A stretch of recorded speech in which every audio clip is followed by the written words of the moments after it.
Mari kita bersyukur bahwa kita ada pada jalan keselamatan Yesus. Jangan bengkok sana bengkok sini. Orang yang meninggalkan Yesus Kristus adalah orang yang paling bodoh dalam kehidupan imannya. Sudah ada pada jalan keselamatan, mau belok pergi ke tempat lain, itu orang yang paling bodoh. Minta maaf. Yesus itu sudah memberikan segala-galanya, sudah menunjukkan segala-galanya. Kalau kamu ke gerejanya kadang-kadang ya nggak apa-apa, tapi jangan sampai meninggalkan. Itu seperti nyala lilin ini ditiup angin ini. Kalau kehidupan iman kamu redup-redup nggak apa-apa, jangan sampai padam. Padam itu sama dengan kiamat rohani dalam kehidupan. Oleh karena itu kita bersyukur melalui perayaan Ekaristi Yesus hadir di tengah-tengah kita. Untuk apa? Untuk meneguhkan, untuk menguatkan supaya kita tetap ada pada jalan keselamatannya. Amin. Ibu, Bapak, Saudara-saudari sekalian yang saya cintai di dalam Tuhan, selamat pagi berkah dalam. Dalam perayaan Ekaristi ini adalah minggu Prapaskah yang kelima, minggu terakhir dalam masa Prapaskah, karena minggu depan kita sudah memasuki Pekan Suci. Bacaan-bacaan yang kita dengar pada hari ini, Allah lewat kitab sucinya berbicara kepada kita untuk meneladan Yesus sebagai biji gandum yang jatuh ke dalam tanah dan mati supaya menghasilkan banyak buah. Bacaan-bacaan pada hari ini baik kitab Nabi Yeremia maupun dari Injil Yohanes membantu kita untuk mencerahkan kita semua supaya bisa mengerti, memahami apa yang dimaksudkan dengan biji gandum yang jatuh ke tanah dan mati. Kitab suci berkata bahwa kalau kita berkata bahwa kita tidak berdosa, kita menipu diri kita sendiri. Untuk itu, supaya firman Allah tetap tertanam dalam hati kita sebagai tanah yang baik, marilah kita baharui diri kita, menyesali kelemahan, kekurangan, dosa-dosa kita baik terhadap Allah juga terhadap sesama, agar kita semua pantas dan layak merayakan peristiwa penyelamatan ini. Bapak, Ibu, saudara-saudara sekalian yang terkasih di dalam Tuhan, bacaan-bacaan yang kita dengar pada hari ini lebih berbicara, okelah di satu sisi tentang bagaimana caranya Yesus mati, tetapi di sisi yang lain sebetulnya berbicara tentang janji Allah akan penebus, janji Allah akan keselamatan. Kenapa penebusan dan keselamatan itu belum terjadi? Karena bangsa terpilih itu adalah bangsa yang tegar tengkuk, bangsa yang sombong, sehingga setiap saat, setiap waktu selalu ingkar janji, selalu mengingkari kesetiaan mereka terhadap Allah. Itulah sebabnya Allah berkata begini dalam bacaan yang pertama, Aku akan mengadakan perjanjian baru dengan kamu, kaum Israel dan kaum Yehuda. Jadi perjanjian yang lama itu batal, gugur. Kenapa? Karena mereka tidak setia, bangsa ini tidak setia. Maka lahirlah perjanjian yang baru. Perjanjian baru itu perjanjian seperti apa? Seperti yang dikatakan di dalam Injil Matius bab 26 ayat 28. Sebab inilah darahku, darah perjanjian yang ditumpahkan bagi banyak orang untuk pengampunan dosa. Jadi ini Yeremia sedang berbicara tentang kegenapan janji. Kegenapan janji. Jadi dulu janji yang dulu bahwa keselamatan ada kalau mereka melakukan korban bakaran. Darah binatang itu menjadi simbol tanda keselamatan. Tetapi perjanjian yang baru adalah bahwa darah Yesus Kristus sendiri menjadi tebusan bagi banyak orang. Jadi tidak hanya di dalam Injil Matius, dalam Injil Lukas, dalam Injil Markus, 1 Korintus, semua berbicara tentang darah perjanjian ini. Nah, ini yang harus kita ketahui. Oleh karena itu, dari satu peristiwa ke peristiwa yang berikut, umat perjanjian lama itu selalu ingkar janji. Mereka selalu berbalik setia pada Allah. Padahal Allah sudah mengatakan sudahlah kamu ini ingkar terus. Sekarang ini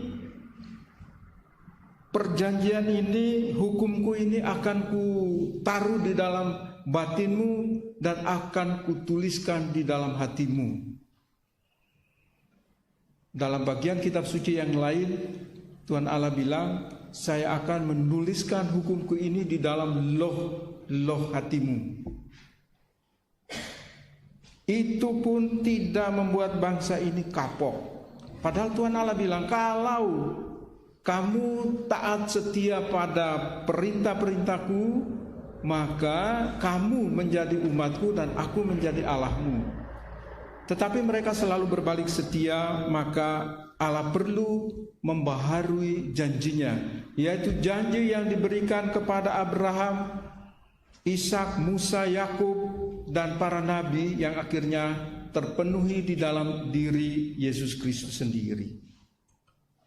Oleh karena itu pada bacaan Injil tadi Yesus berkata dalam ayat 23, telah tiba saatnya Anak manusia dimuliakan. Telah tiba saatnya. Jadi janji Allah kepada para nabi terdahulu saat ini, hari ini sedang digenapi. Janji Allah itu sedang digenapi. Janji Allah untuk apa? Untuk penebusan umat manusia. Seringkali kita keliru juga. Yesus datang untuk menebus dosa-dosa kita. Salah. Yesus datang untuk menebus kita, manusia ini. Kita ini digadai karena dosa. Maka Yesus datang untuk membebaskan, menebus kita, mengangkat kita dari pegadaian dosa itu loh. Jadi kita ini karena kesalahan dan dosa kita ada dalam pegadaian dosa. Dan Yesus datang memberikan darahnya sebagai agunan untuk membebaskan, untuk melepaskan kita. Maka dia berkata, telah tiba saatnya anak manusia dimuliakan. Di mana Yesus dimuliakan? Di salib itu ya. Pas sudah tutup. Di salib itu ya. Di salib Yesus dimuliakan. Bukan di bait Allah, tetapi Yesus dimuliakan di salib. Setelah itu mengalami kegelapan makam, lalu bangkit. Dengan demikian menghasilkan banyak buah. Maka Yesus berkata dalam ayat berikutnya, aku berkata kepadamu sesungguhnya, jikalau biji gandum tidak jatuh ke dalam tanah dan mati, ia tetap satu biji saja, tetapi jika ia mati, ia akan menghasilkan banyak buah. Buahnya apa? Penebusan. Coba saja kalau saja Yesus mati dan tidak bangkit, ini sia-sialah kepercayaan kita. Sia-sia juga pewartaan para nabi, para rasul. Tapi Yesus bangkit. Maka buahnya ini tidak hanya di Yerusalem tempat Yesus berkarya, tetapi juga sampai ke seluruh pelosok dunia orang mengenal Yesus Kristus sebagai juru selamat. Dialah penebus kita.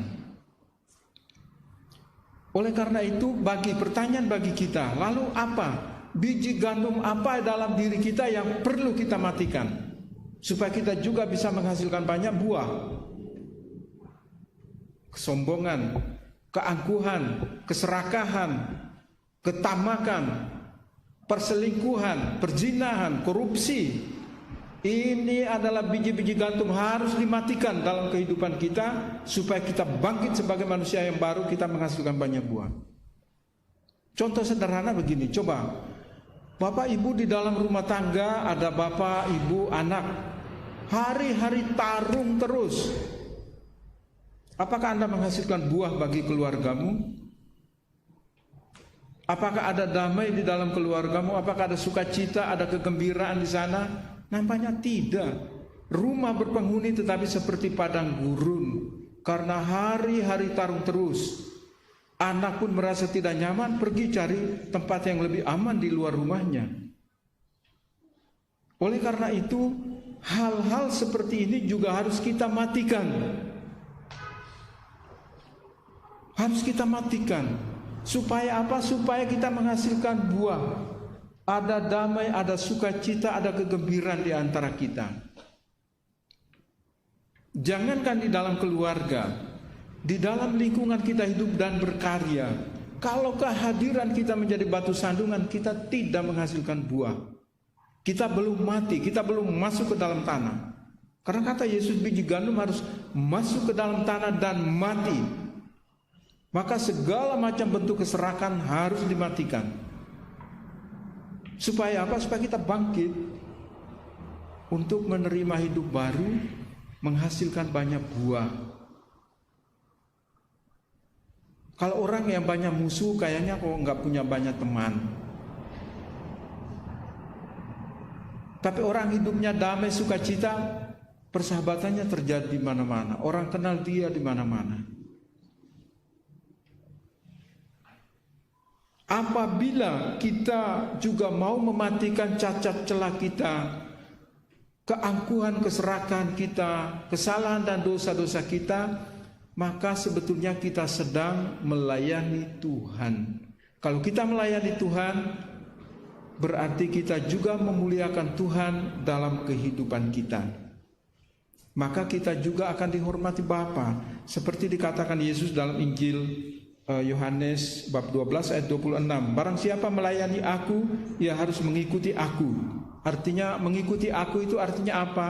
Ikut mati bersama Kristus supaya kita hidup dan menghasilkan banyak buah. Dan di mana aku berada, di situ pun pelayanku akan berada. Kalau kita memastikan cacat celah kita mati bersama Kristus, maka Kristus juga tetap ada bersama-sama dengan kita. Dengan demikian, barang siapa melayani aku, ia akan dihormati Bapa. Inilah keselamatan. Maka Yesus berkata pada ayat 32, apabila aku ditinggikan dari bumi, aku akan menarik semua orang datang kepadaku. Jadi ketika Yesus disalib, penyaliban Yesus ini punya daya tarik, punya kekuatan seperti magnet yang luar biasa yang bisa menarik semua orang. Yesus berkata, apabila aku ditinggikan dari bumi, ini artinya disalibkan, aku akan menarik semua orang datang kepadaku. Siapa yang harus datang? Orang yang mampu, mau mematikan cacat celah, kesalahan dan dosa dalam hidupnya, itu yang bisa ditarik oleh Yesus, itu yang bisa layak hidup bersama dengan Yesus. Maka ini pilihan bebas kita. Mau hidup ikut kemauan Anda sendiri atau mau hidup mengikuti Yesus. Kalau mengikuti Yesus maka harus seperti Yesus. Yesus juga mematikan apa? Yesus, pertanyaan kita, Yesus mematikan apa? Dia itu Allah, tetapi merendahkan dirinya. Jadi dia mematikan harga diri, gengsi, lalu dia turun pada tataran yang paling rendah, yaitu mengalami kegelapan makam seperti kita. Padahal dia Allah. Yesus adalah Allah, dia mau melayani, merendahkan dirinya, melayani, membasuh kaki murid-muridnya. Coba adakah pemimpin kita yang berani membasuh kaki pegawai-pegawainya? Belum pernah saya dengar, mungkin juga ada. Belum pernah saya dengar. Presiden kah, gubernur kah, bupati, wali kota belum pernah mencuci kaki pegawai-pegawainya. Sini, tak cuci kakimu. Enggak kan? Yesus melakukan hal itu.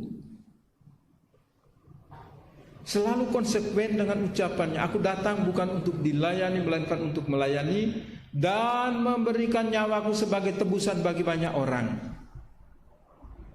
Yesus itu penebus. Yesus itu juru selamat kita. Maka seperti Romo selalu mengatakan bahwa agama boleh banyak, rasul banyak, nabi banyak, pengajar juga banyak, tapi juru selamat hanya satu, yaitu Yesus Kristus. Dialah jalan, kebenaran, dan hidup.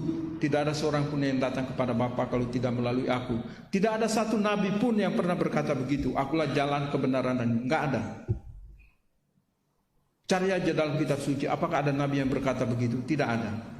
Agama manapun, pemimpin-pemimpin agamanya, pendiri-pendiri agama tidak pernah mengatakan akulah jalan, kebenaran, dan hidup. Hanya Yesus Kristus. Kenapa? Karena dia juru selamat. Maka Yesus itu satu-satunya juru selamat. Orang lain juga akan selamat lewat dia, apapun agamamu. Engkau suka tidak suka, ketika engkau datang kepada Allah harus lewat dia. Ini juru selamat. Maka mari kita bersyukur bahwa kita ada pada jalan keselamatan Yesus. Jangan bengkok sana, bengkok sini. Orang yang meninggalkan Yesus Kristus adalah orang yang paling bodoh dalam kehidupan imannya. Sudah ada pada jalan keselamatan, mau belok pergi ke tempat lain, itu orang yang paling bodoh. Minta maaf. Yesus itu sudah memberikan segala-galanya, sudah menunjukkan segala-galanya. Kalau kamu ke gerejanya kadang-kadang ya nggak apa-apa, tapi jangan sampai meninggalkan. Itu seperti nyala lilin ini ditiup angin ini. Kalau kehidupan iman kamu redup-redup nggak apa-apa, jangan sampai padam. Padam itu sama dengan kiamat rohani dalam kehidupan. Oleh karena itu kita bersyukur melalui perayaan Ekaristi Yesus hadir di tengah-tengah kita. Untuk apa? Untuk meneguhkan, untuk menguatkan supaya kita tetap ada pada jalan keselamatannya. Amin.